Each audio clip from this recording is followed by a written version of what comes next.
আজ করে দেখাচ্ছে কলমি শাক ভাজি। কলমি শাক তো সবাই খান। আমার শাকের ভিতরে কেন জানি কলমি শাকটাকে বেশি পছন্দ হয়। আর কলমি শাক মানেই ভাজি শাক। ভাতের সাথে অল্প একটু শাক দিয়ে আমরা অনেকগুলো ভাত খেতে পারি। এই শাক ভাজিটা অসম্ভব মজা। এই জন্য আমি কড়াইতে তেল দিয়ে বেশি করে রসুন কাটা ও পেঁয়াজ কাটা দিয়ে কলমি শাকটা ভাজি করার জন্য প্রথমে এগুলোকে হালকা ভেজে নিচ্ছি। কিছুটা ভেজে আসার পর আমি আস্তে আস্তে কলমি শাকগুলো এখানে দিয়ে দিচ্ছি। সাথে কাঁচামরিচ, পেঁয়াজ, কাঁচামরিচ এগুলো সব দিব।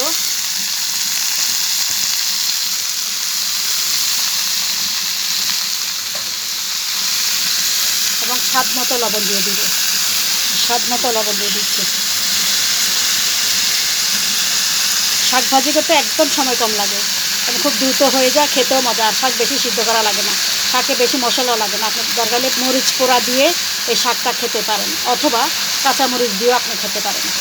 শাক ভাজি অনেক মজাদার এবং প্রতিদিন শাক খাওয়া আমাদের উচিত। তাই বেশি বেশি করে শাক কিনবেন এবং শাক ভাজি করে খাবেন, রান্না করে খাবেন, যেটা আপনার ভালো লাগে। এটা একটা অসম্ভব মজাদার রেসিপি।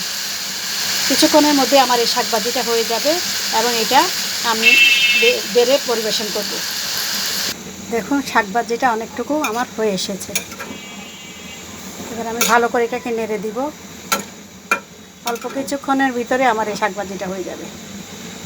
সবচেয়ে কম সময়ে ভাজি করা যায় শাক। তবে কুটতে একটু কষ্ট হলেও, সময় লাগলেও কিন্তু ভাজি করে খেতে বেশি সময় লাগে না। এর সাথে থাকে আপনার পেঁয়াজ কুচি করে কাটা, রসুন কুচি করে কাটা। বিশেষ করে রসুনের বাগারটা শাকের ভিতরে অনেক বেশি মজাদার। আর আমি শাকের ভিতরে কলমি শাক, তারপরে পাট শাক এগুলো খুব পছন্দ করি। লাউ শাক এগুলো আমি ভাজি করে খাই। ভাজি করে খেতেই অনেক মজা। আপনারাও ভাজি করে খাবেন, দেখবেন আপনাদের অনেক মজা লাগবে। এই পর্যায়ে আমি শাকের ভিতরে দিয়ে দিচ্ছি তিন চারটি কাঁচামরিচ।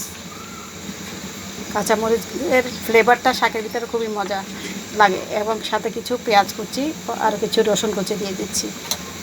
এবারে এটাকে আমি ভালো করে নেড়ে চেড়ে একটু ঢাকনা দিয়ে অল্প কিছুক্ষণের ভিতরে এটা আমি নামিয়ে ফেলবো। শাক বেশি সিদ্ধ করা লাগে না, হালকা সিদ্ধ করে শাক ভাজি আপনি খেয়ে নিতে পারবেন।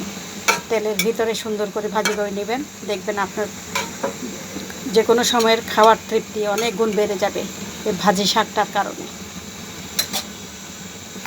অল্প কিছুক্ষণের ভিতরে আমি এটা বেড়ে পরিবেশনের জন্য দিব। আপনারা সবাই এটা এভাবে কলমি শাককে ছোটো ছোটো করে কুটে, আগে পরিষ্কার পরিচ্ছন্ন করে বেছে ধুয়ে ছোটো ছোটো করে কুটে তেল দিয়ে সুন্দর করে ভাজি করবেন। বাচ্চাদেরকে এই শাকটা বেশি করে দিবেন, কারণ তাদের কিন্তু শাক খাওয়া খুবই জরুরি। শাক শরীরের অনেক ভিটামিনের যোগান দেয়। সবুজ শাক সবসময় খাওয়া উচিত।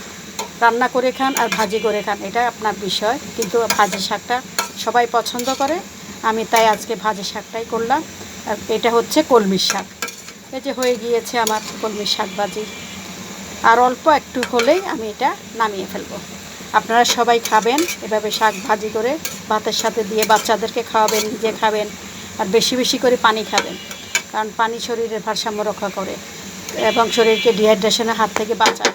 প্রচণ্ড গরমে পানি খাওয়া খুবই জরুরি। আপনার বাচ্চাদেরকেও বেশি করে পানি দিবেন, নিজেরাও বেশি করে পানি খাবেন। এই যে শাকভাজিটা দেখুন, এটা অনেক মজাদার একটা শাকভাজি, আপনারা তৈরি করে খাবেন। দেখুন শাকটা কী সুন্দর সবুজে রয়ে গিয়েছে। শাক সবসময় কুটে বেছে ভালো করে ধুয়ে পানি ঝরিয়ে নেবেন, যাতে কোনো পানি বেশি না থাকে। এই জন্য পানিটা আগের থেকে ঝরিয়ে রাখলে শাক ভাজি করার সময় বেশি সময় দেওয়া লাগে না এবং এটা নাড়াচাড়ার ভিতরে বাকি পানিগুলো শুকিয়ে যায়। কড়াইতে তেল দিয়ে সেখানে রসুন কুচি দিয়ে, পেঁয়াজ কুচি দিয়ে তারপরে এটাকে আপনি ভাজি করে নেবেন। তারপরে দেখেন এই শাকটা কী সুন্দর সবুজ আছে। এর অর্থ হচ্ছে আপনি যখন শাক জাতীয় জিনিস বা সবজি জাতীয় জিনিস ভাজি করবেন বা রান্না করবেন, তখন তেমন একটা ঢাকনা দিবেন না। ঢাকনা দিলে সবুজ ভাবটা চলে যায় এবং আর ঢাকনা ছাড়া যখন ভাজবেন তখন এটা সবুজ ভাব থাকে।